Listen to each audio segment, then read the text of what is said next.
Os anos 60 revolucionaram o cinema de ficção científica, expandindo limites com efeitos inovadores e conceitos ousados que exploravam as ansiedades da Guerra Fria e da corrida espacial. Embora 2001, Uma Odisseia no Espaço e Planeta dos Macacos permaneçam como clássicos, dezenas de filmes visionários de ficção científica desta era caíram no esquecimento público.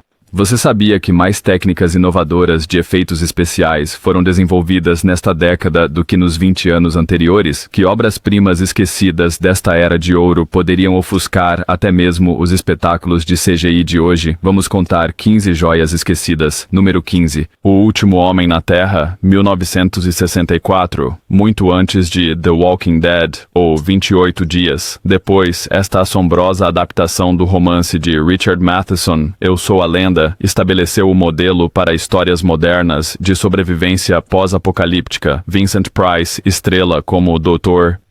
Robert Morgan, o aparente único sobrevivente de uma praga que transformou a humanidade em criaturas vampíricas que caçam à noite enquanto ele se barricada em sua casa fortificada durante a escuridão. Filmado em preto e branco na Itália, o filme cria uma atmosfera genuinamente assustadora através de suas ruas abandonadas e paisagens desoladas. O diretor Ubaldo Ragona capta a esmagadora solidão da existência de Morgan em longas e quase silenciosas sequências de sua rotina diária. Price, frequentemente associado a atuações de horror mais teatrais, entrega uma interpretação notavelmente contida de um homem que se agarra à sanidade através de um ritual rígido. O que torna O Último Homem na Terra superior aos filmes de zumbi modernos é sua profundidade psicológica e complexidade moral. Ao contrário das histórias apocalípticas atuais, que muitas vezes viram espetáculos de ação, este filme foca na deterioração mental de Morgan e nas questões existenciais que sua situação levanta. A revelação do terceiro ato de que algumas vítimas da peste encontraram formas de controlar a sua condição transforma a narrativa numa profunda reflexão sobre perspectiva e monstruosidade. A influência do filme é inestimável. Apesar de 2 remakes de grande orçamento, estrelando Charlton Heston e Will Smith, nenhum deles conseguiu capturar o peso filosófico e a desolação genuína desta modesta produção. Seus efeitos práticos e filmagens em locação criam um apocalipse muito mais convincente do que muitas ofertas contemporâneas carregadas de CGI. Número 14. Fahrenheit 451, de 1966. O único filme, em inglês, de François Truffaut, que adapta o clássico romance de Ray Bradbury sobre um futuro onde livros são proibidos e bombeiros queimam tudo o que encontram.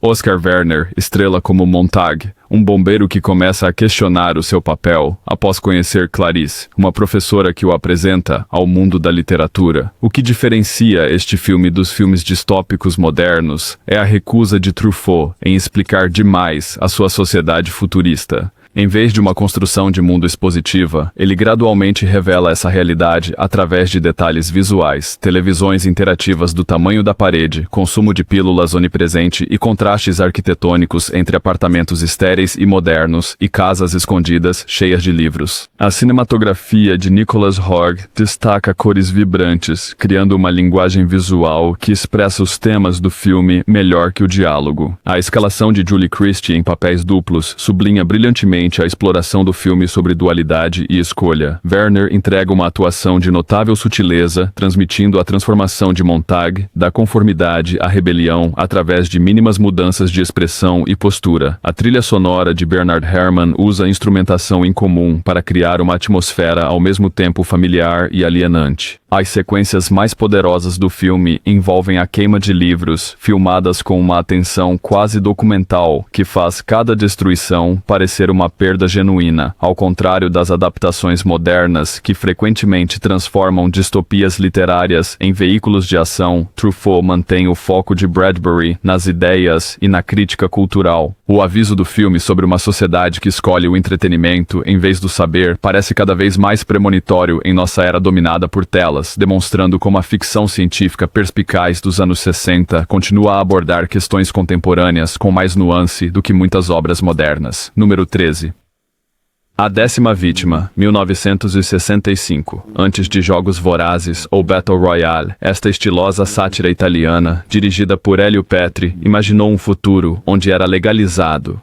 Substituiu a guerra como um meio de canalizar impulsos violentos. Marcello Mastroianni e Ursula Andress estrelam como competidores em The Big Hunt, uma competição televisionada onde os participantes alternam entre caçador e presa. A imaginação visual do filme continua impressionante. Os cenógrafos Piero Poletto e Sergio Canevari criaram um mundo de excesso pop art, onde a moda mod e a tecnologia futurista se misturam com a arquitetura romana antiga. Do icônico biquíni de Andress, com metralhadoras embutidas, até as localizações ensolaradas do Mediterrâneo, cada cena oferece composições impressionantes que influenciaram gerações de fotógrafos de moda e designers de produção.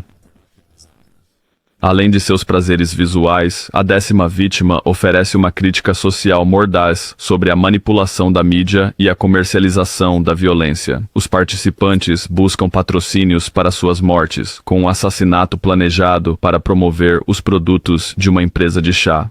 Esta sátira da publicidade e do entretenimento antecipa a televisão de realidade e o patrocínio corporativo da violência décadas antes de se tornarem realidade. A trilha sonora jazzística de Nino Oliviero e Piero Piccioni complementa perfeitamente o tom lúdico, mas inquietante do filme, enquanto a cinematografia de Gianni Di Venanzo usa contraste marcante e ângulos incomuns para enfatizar a artificialidade do quadro moral deste mundo. Onde os filmes distópicos modernos frequentemente se levam extremamente a sério, A Décima Vítima mantém um tom sombriamente cômico que torna sua crítica social mais eficaz.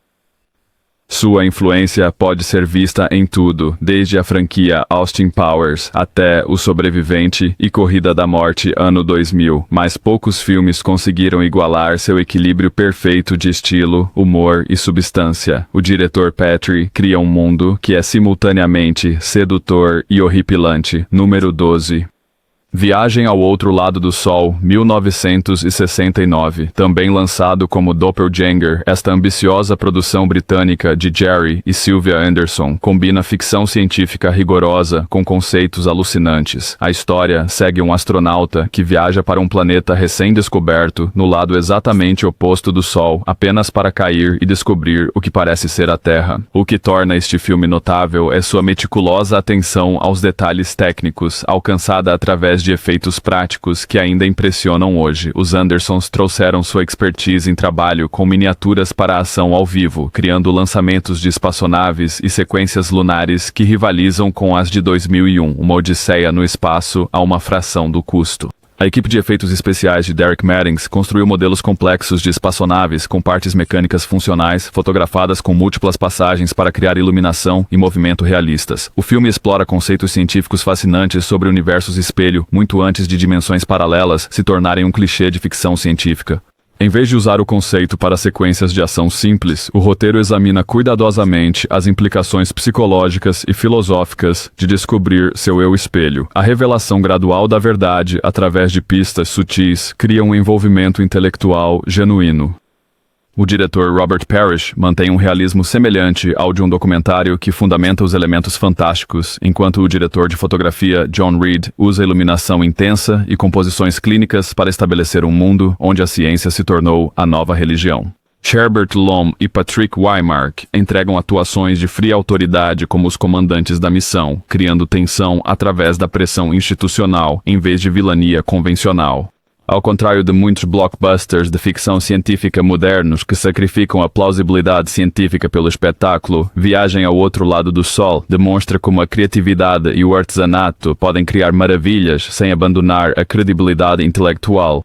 Seus efeitos práticos envelheceram muito melhor do que os primeiros CGI, provando que miniaturas físicas frequentemente criam sequências espaciais mais convincentes do que atalhos digitais. Número 11. First Man on the Moon, 1964. Esta adaptação de H.G., o romance de Wells, combina romance científico vitoriano com efeitos especiais de ponta de Ray Harryhausen.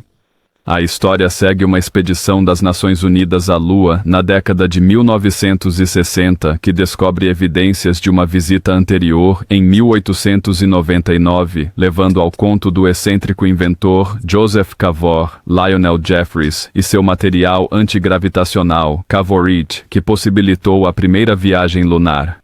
O que distingue este filme da ficção científica moderna é o seu equilíbrio perfeito entre maravilha e terror. O diretor Nathan Juran fuga de uma beleza alienígena genuína, com formações cristalinas e vastas cavernas que parecem verdadeiramente extraterrestres em vez de meramente um cenário para ação. Os selenitas insetoides em stop motion de Harryhausen continuam sendo alguns dos alienígenas mais distintivos do cinema. As atuações elevam um material que poderia ter sido apenas uma aventura juvenil. Jeffries traz calor e excentricidade a Cavor, tornando sua obsessão científica tanto cômica quanto trágica, enquanto Edward Judd e Martha Heyer fornecem um centro emocional como o casal envolvido na extraordinária jornada de Cavor. O dispositivo de enquadramento adiciona uma reflexão comovente sobre o custo humano da exploração. A trilha orquestral de Laurie Johnson alterna brilhantemente entre a grandeza vitoriana e a dissonância de outro mundo, enquanto a fotografia de Dynamation de Wilkie Cooper integra perfeitamente a ação ao vivo com as criações de Harryhausen. O destaque visual do filme cria uma sensação de escala e majestade ausente em muitas aventuras espaciais contemporâneas. Ao contrário de muitos remakes modernos que retiram o contexto histórico das histórias clássicas, First Man in the Moon preserva o cenário vitoriano de Wells enquanto adiciona relevância contemporânea através da Era da Guerra Fria na história de enquadramento. Sua combinação de época, charme e especulação genuína de ficção científica cria uma experiência única que supera muitos filmes espaciais modernos, tecnicamente superiores, mas limitados em imaginação. Número 10. Robinson Crusoe, em Marte, 1964. Antes de Perdido em Marte examinar a sobrevivência no Planeta Vermelho, esta adaptação inteligente do romance clássico de Daniel Defoe transportou a narrativa de naufrágio para o espaço sideral. O comandante Christopher Draper fica preso em Marte depois que meteoritos o forçam, junto com seu macaco de estimação, a abandonar sua nave espacial, obrigando-o a encontrar oxigênio, água e comida no planeta aparentemente desolado. O diretor Byron Haskin, que anteriormente dirigiu Guerra dos Mundos, alcança uma verossimilhança notável através de filmagens em locações no Vale da Morte, cujas paisagens alienígenas fornecem uma superfície marciana convincente. Ao contrário de muitos filmes contemporâneos sobre Marte que usam gradação de cor digital para criar um ambiente laranja uniforme, este filme apresenta um terreno diversificado e genuinamente de outro mundo. A primeira metade do filme foca nos desafios científicos da sobrevivência, apresentando soluções plausíveis baseadas em 1960 segundos de compreensão de Marte. A abordagem metódica de Draper para encontrar rochas que produzem oxigênio, extrair água de poços subterrâneos e adaptar seu equipamento demonstra uma engenhosidade que parece merecida em vez de conveniente. Quando um segundo personagem humano aparece, o filme explora de forma ponderada as barreiras de comunicação e a troca cultural. A cinematografia Techniscope de Winton Hawke captura a desolação e a beleza da paisagem marciana, enquanto a trilha sonora com infusão eletrônica de Van Cleef cria uma atmosfera verdadeiramente de outro mundo, sem recorrer a clichês familiares de ficção científica. Os efeitos especiais do filme alcançam resultados notáveis através de técnicas práticas como perspectiva forçada e fotografia slit scan, o que torna Robinson Crusoe em Marte superior a muitos filmes modernos de ficção científica é o seu respeito pela inteligência do público. Apresenta problemas e soluções científicas sem simplificações excessivas, mantém o realismo psicológico do isolamento e resiste à tentação de introduzir sequências de ação convencionais. Sua representação otimista da engenhosidade humana parece mais merecida e inspiradora do que muitas narrativas contemporâneas de sobrevivência. Número 9. These Are the Damned, 1963. Hammer Films é lembrado principalmente pelo horror gótico, mas este filme de ficção científica, dirigido por Joseph Losey, está entre as produções mais perturbadoras e instigantes do estúdio. Situada na Grã-Bretanha da Guerra Fria, a história segue os turistas americanos Simon e a fugitiva Joan, que descobrem uma instalação secreta do governo, abrigando crianças radioativas, sendo preparadas para sobreviver ao apocalipse nuclear. O que torna este filme notável é a habilidade de Belushi em misturar gêneros, começando como um drama britânico de delinquência juvenil com a gangue violenta de Teddy Boys de Oliver Reed, antes de se transformar gradualmente em uma parábola de ficção científica assustadora. A crítica social do filme opera em múltiplos níveis, abordando desde o conflito geracional e a repressão sexual até a ansiedade nuclear e o excesso de poder do governo. Filmado em preto e branco marcante pelo diretor de fotografia Arthur Grant, o filme contrasta o turismo à beira-mar de Weymouth com bunkers de concreto brutalistas que abrigam crianças radioativas. Este contraste visual cria um comentário mais perturbador do que muitos filmes apocalípticos mais explícitos. Alcançar uma profundidade notável para o que poderiam ter sido personagens clichês. Viveka Lindfors traz uma motivação complexa para os cientistas que supervisionam as crianças, enquanto as próprias crianças radioativas transmitem tanto inocência quanto uma aura de outro mundo. Seu clamor lamentoso de "ajude-nos" permanece como um dos momentos mais assombrosos do cinema de ficção científica. A trilha sonora de James Bernard usa dissonância e vozes de crianças para criar um desconforto genuíno, enquanto o roteiro entrelaça múltiplas histórias em um exame coeso de uma sociedade se preparando para sua própria destruição. Ao contrário dos filmes distópicos contemporâneos, que frequentemente simplificam questões sociais complexas em heróis e vilões claros, These Are the Damned mantém a ambiguidade moral ao longo de toda a obra. Número 8, The Creation of the Humanoids, 1962. Filmado com um orçamento minúsculo, com configurações de câmara estáticas e efeitos especiais mínimos, este filme de ficção científica filosófica oferece, no entanto, mais ideias instigantes do que muitos sucessos de bilheteria modernos.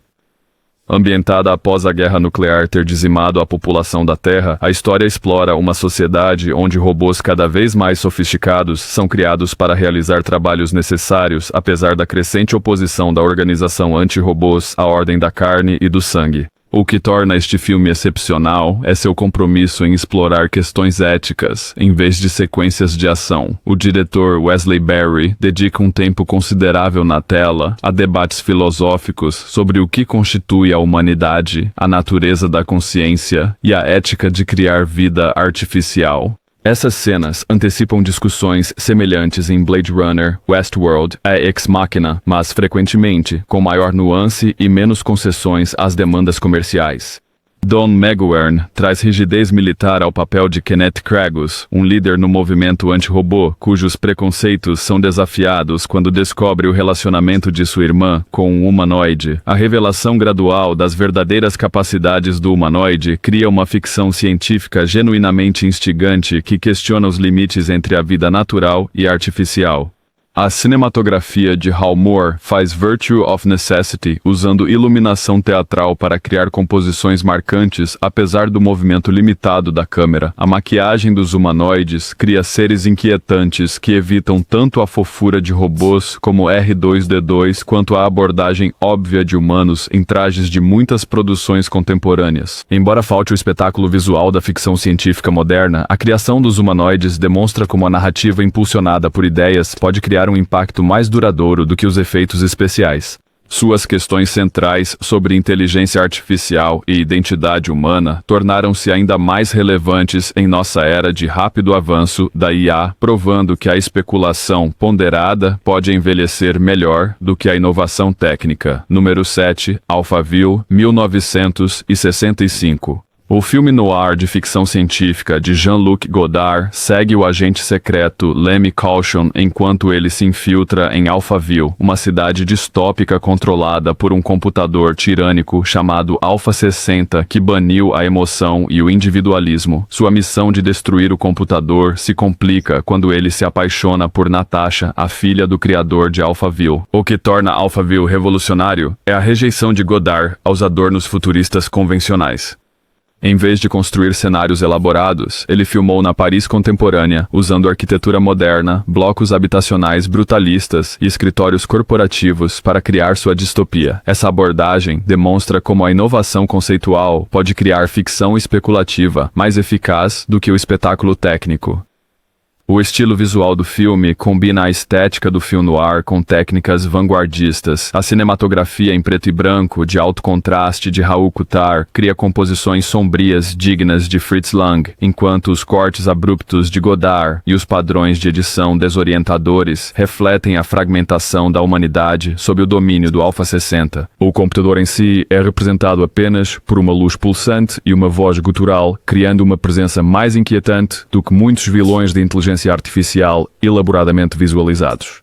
Constantine, reprisando seu popular personagem detetive francês, Lemmy Caution, mas colocando-o em um contexto de ficção científica, traz carisma durão ao seu papel como um homem que introduz a paixão humana em uma sociedade estéril. Karina entrega uma atuação de notável sutileza, como uma mulher programada para servir ao sistema, que gradualmente desperta para a emoção através da exposição à poesia e ao amor. As sequências mais poderosas do filme, palavras proibidas que Alpha 60 eliminou da linguagem aceitável. Esta exploração linguística do totalitarismo parece mais sofisticada do que muitas narrativas distópicas contemporâneas, examinando como o controle da linguagem molda o pensamento de forma mais eficaz do que a coerção física. Ao contrário da ficção científica moderna, que muitas vezes depende de construção de mundos elaborados e efeitos visuais, Alphaville demonstra como a realidade existente, vista através de uma lente conceitual, pode criar uma especulação mais instigante do que a fantasia cara. Sua influência pode ser vista em tudo, de Blade Runner a The Matrix, mas poucos filmes igualam sua ambição intelectual. Número 6. La Jetée, 1962. A obra-prima de 28 minutos de Chris Marker consiste quase inteiramente em fotografias em preto e branco, mas cria uma das narrativas de viagem no tempo mais assombrosas do cinema. Ambientado após a Terceira Guerra Mundial ter tornado a superfície da Terra inabitável, a história segue um prisioneiro forçado a participar de experimentos de viagem no tempo devido ao seu forte apego a uma memória pré-guerra. A inovação formal do filme cria uma metáfora perfeita para a memória e tempo. A brilhante montagem de Marker sugere movimento e emoção através da relação entre imagens estáticas, enquanto a narração fornece contexto sem explicar os mistérios da história. O único breve momento de movimento real cria um dos momentos emocionais mais poderosos do cinema, precisamente porque quebra o formato estabelecido de imagem estática. Esta técnica demonstra como restrições formais podem criar um impacto maior do que recursos técnicos ilimitados. A trilha sonora de Trevor Duncan combina elementos clássicos com sons concretos para criar uma atmosfera desorientadora que realça a estrutura narrativa fragmentada. O design de som cria um futuro mais convincente do que muitos filmes com um orçamento de 100 milhões de dólares. La Jetée explora ideias complexas sobre predestinação, memória e desejo, com notável economia e ressonância emocional. Sua estrutura narrativa circular cria um ciclo fechado perfeito que influenciou inúmeras histórias de viagem no tempo subsequentes. Os 12 Macacos de Terry Gilliam expandiu o conceito de Marker em um longa-metragem, mas o poder concentrado do original permanece inigualável. Apesar de sua brevidade e simplicidade técnica, La Jetée demonstra como a ambição conceitual e a inovação formal podem criar ficção científica que ressoa mais profundamente do que produções modernas espetaculares, mas intelectualmente limitadas. Sua exploração do tempo, memória e destino continua a influenciar cineastas de diversos gêneros. Número 5. O Dia em que a Terra Pegou Fogo, 1961. O filme de desastre em estilo documental de Val Guest segue o jornalista Peter Stenning enquanto ele investiga mudanças climáticas globais perturbadoras, eventualmente descobrindo a verdade. Testes nucleares simultâneos pelos Estados Unidos e pela União Soviética deslocaram a Terra de seu eixo e a enviaram em espiral em direção ao Sol. O filme narra tanto a crise global quanto a redenção pessoal de Stenning, enquanto ele trabalha com a meteorologista Jeannie Craig para revelar a verdade ao público. O que distingue este filme dos filmes de desastre modernos é sua abordagem jornalística ao apocalipse. Filmado em um estilo nítido e realista, com extensas filmagens em locações em Londres, o filme cria verossimilhança através de sua representação detalhada das operações de jornais e da pesquisa meteorológica. Locais reais da Fleet Street e cenários convincentes de redação ancoram os elementos fantásticos em uma realidade reconhecível. Os efeitos especiais alcançam um impacto notável por meio de técnicas práticas e implantação estratégica. Em vez de sobrecarregar os espectadores com um espetáculo constante, os convidados constroem cuidadosamente a tensão através de detalhes ambientais, aumento do calor, racionamento de água e agitação social. A técnica visual mais marcante do filme cria um clima de forma mais eficaz do que muitas abordagens modernas de gradação de cores. As atuações elevam o material que poderia ter sido meramente sensacionalista. Judd traz um cansaço convincente ao mundo de Stanning, criando um protagonista imperfeito, cujo alcoolismo e cinismo dão lugar a um propósito renovado, enquanto Monroe oferece tanto interesse romântico quanto contraponto intelectual, como uma cientista navegando pelo segredo governamental. Leo McKern oferece uma atuação coadjuvante de destaque como um jornalista veterano, mantendo um humor negro diante da potencial extinção. O final ambíguo do filme oferece uma complexidade raramente encontrada em narrativas de desastres. Essa recusa em fornecer uma resolução definitiva, combinada com o exame lúcido do filme sobre a responsabilidade humana pela potencial extinção, ficção que respeita a inteligência do seu público mais do que muitos contemporâneos. Número 4, Viagem Fantástica, 1966. A inovadora aventura de Richard Fleischer segue uma equipe de cientistas miniaturizados e injetados no corpo de um cientista em coma para realizar uma cirurgia cerebral de dentro.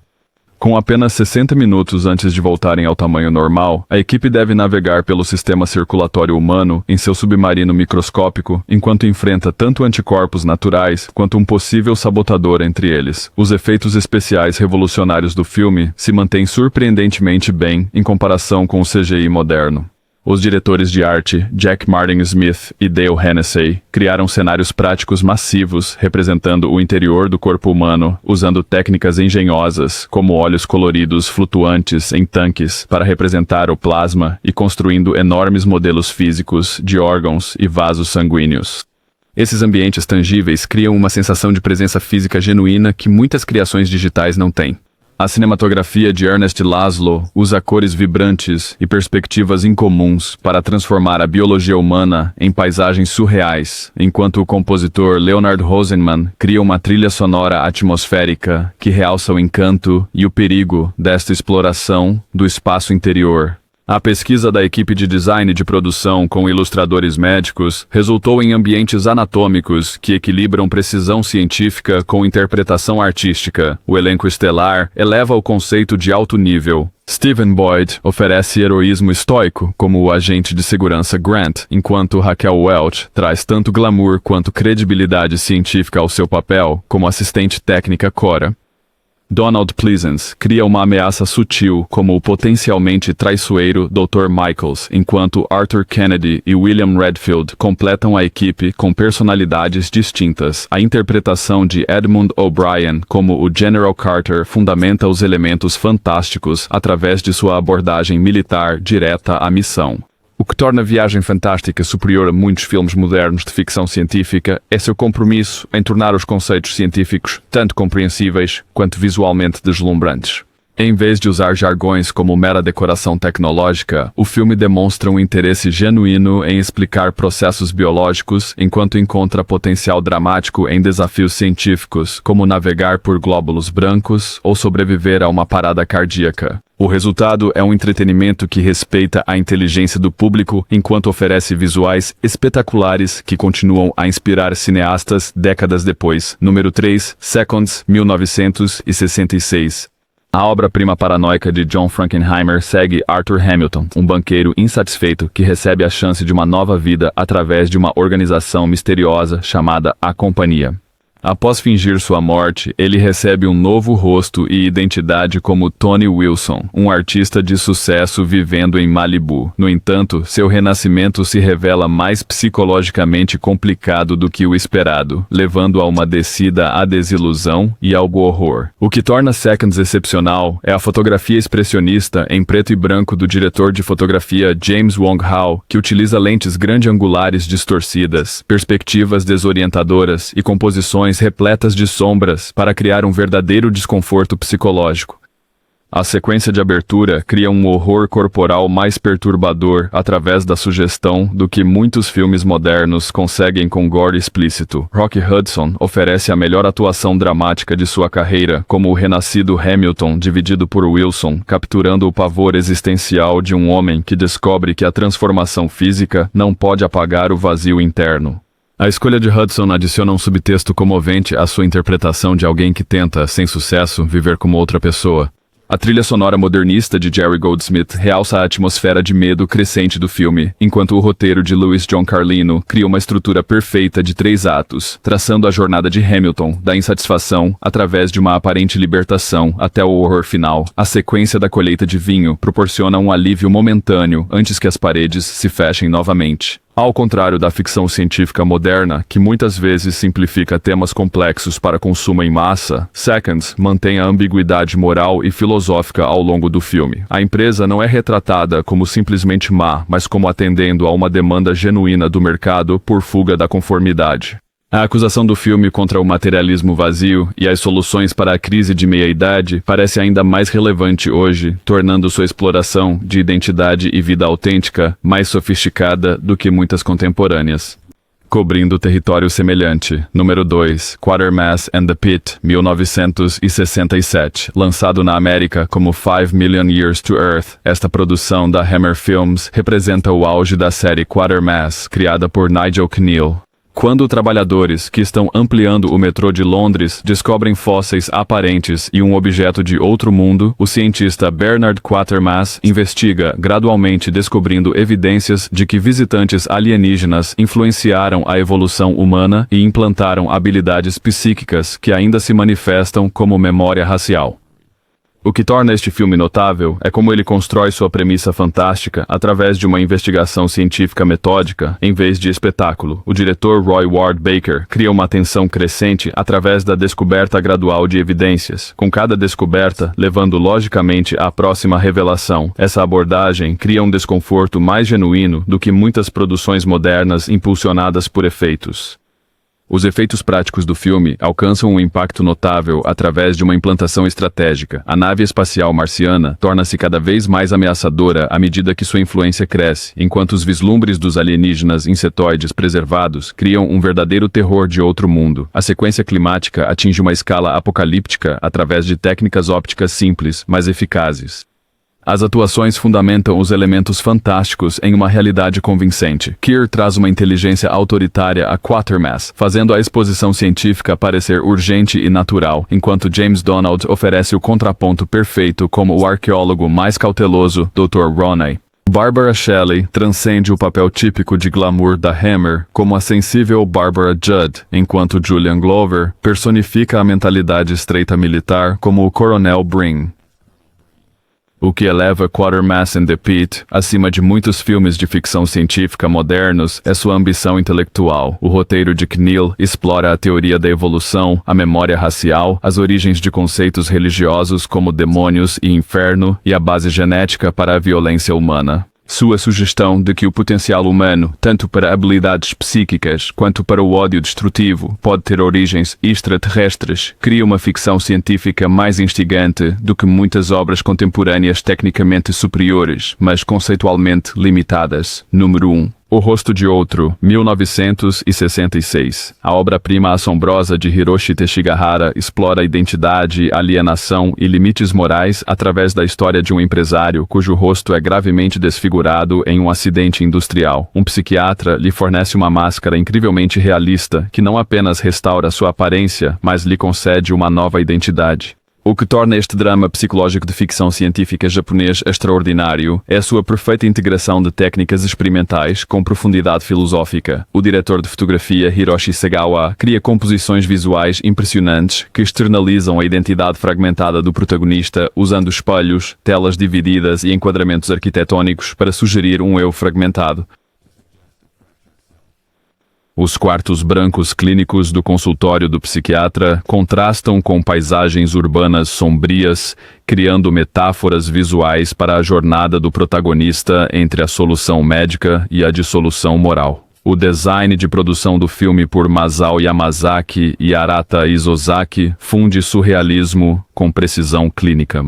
O laboratório do psiquiatra cria um espaço que parece tanto cientificamente plausível quanto psicologicamente perturbador, sem depender de clichês futuristas convencionais. Nakadai oferece uma atuação de notável sutileza, transmitindo personalidades distintas com e sem a máscara, principalmente através da presença física e modulação vocal. Sua transformação de vítima simpática para experimentadora moral ocorre de forma tão gradual que os espectadores se veem cúmplices de sua deterioração ética. A narrativa paralela de uma jovem com cicatrizes faciais oferece um contraponto temático, explorando como a diferença visível afeta a identidade feminina em contraste com a enganação invisível do homem mascarado. A trilha sonora vanguardista de Toru Takemitsu combina instrumentos tradicionais com técnicas de musique concrète para criar uma paisagem sonora que intensifica a tensão psicológica do filme. Seu uso de dissonância e silêncio cria um desconforto mais genuíno do que o bombástico orquestral de muitos filmes de ficção científica modernos. Esses filmes de ficção científica esquecidos dos anos 1960 demonstram como a criatividade, a profundidade filosófica e a inovação visual podem criar um impacto mais duradouro do que o espetáculo técnico sozinho, enquanto os blockbusters de hoje frequentemente priorizam a imagem gerada por computador sobre o conceitual. Esses clássicos usam efeitos práticos, escrita cuidadosa e performances humanas genuínas para explorar questões profundas sobre identidade, sociedade e o futuro da humanidade.